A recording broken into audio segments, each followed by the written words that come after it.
दोस्तों, जब भगवान श्री रामचंद्र जी अपने धाम चले तो उनके साथ अयोध्या के पशु पक्षी पेड़ पौधे एवं मनुष्य भी उनके साथ चल पड़े। हाय गाइस, मैं हूँ शिव और एक छोटा सा प्रसंग हम सबके लिए। दोस्तों, जब भगवान श्री रामचंद्र जी अपने धाम जा रहे थे तो उस समय अयोध्या का बहुत बड़ा जन समुदाय भी उनके साथ चल पड़ा। उन मनुष्यों में सीता जी की निंदा करने वाला धोबी भी उनके साथ था।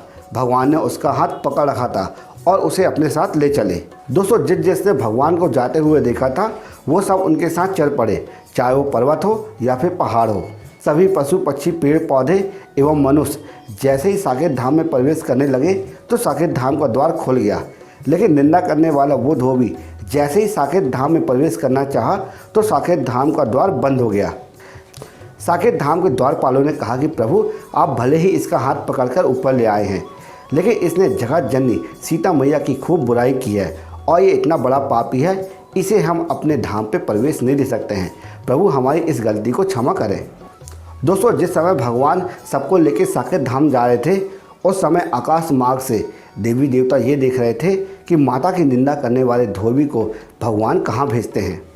साकेत धाम का द्वार बंद होते ही भगवान ने इधर उधर देखना शुरू किया तो ब्रह्मा जी ने सोचा, कहीं ऐसा तो नहीं इस पापी को मेरे ब्रह्मलोक भेज दें। अब ब्रह्मा जी दूर से हाथ हिला रहे हैं और प्रभु के सामने हाथ जोड़े खड़े हैं और कह रहे हैं कि प्रभु, इस पापी को हमारे ब्रह्मलोक मत भेजना, इस पापी का हमारे ब्रह्मलोक में कोई स्थान नहीं है।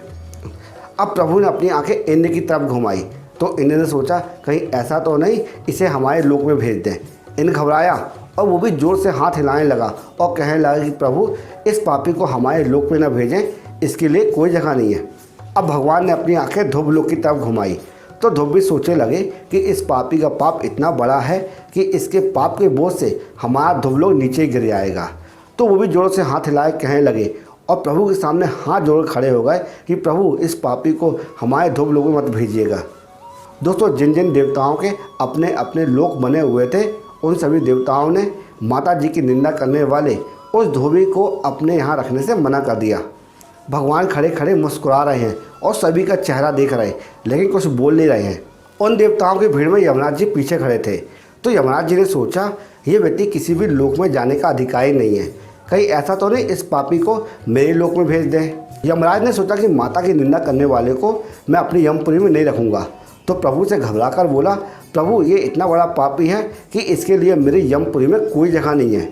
अब उस धोबी को घबराहट होने लगी और सोचने लगा कि मेरी दुर्बुद्धि ने इतना निंदनीय कर्म करवा दिया है कि मुझे यमराज भी लेने से मना कर रहे हैं।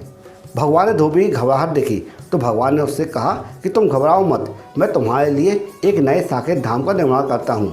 तब भगवान ने उस धोबी के लिए एक अलग से साकेत धाम बनाया और यहाँ एक चौपाई आती है, सिया निंदक अघ अघोरा नसाए, लोग विशोक बनाई बसाए। दोस्तों, कहते हैं कि आज भी वो धोबी उस साकेत धाम में अकेला पड़ा है। ना कोई भगवान है, ना कोई देवी देवता है, ना कोई उससे बात करने वाला है और ना कोई उससे सुनने वाला है। दोस्तों, इस प्रसंग के कहने का तात्पर्य यह है कि भगवान या फिर देवी देवताओं की निंदा नहीं करना चाहिए। निंदा करने वालों के लिए कहीं भी और कोई भी लोक में जगह नहीं है। अगर ये कंटेंट आपको यूजफुल लगा हो और लगा को सीखने को मिला हो तो इसी वक्त हमारे यूट्यूब चैनल को लाइक कर देना और कमेंट बॉक्स में जय श्री राम जरूर लिखना, क्योंकि हम आपके लिए इसी तरह यूजफुल कंटेंट प्रतिदिन बनाते रहते हैं। जय श्री राम। मेरे प्रभु श्री राम की, मेरे प्रभु श्री राम की सबसे ऊंची शान है, शान है, शान है।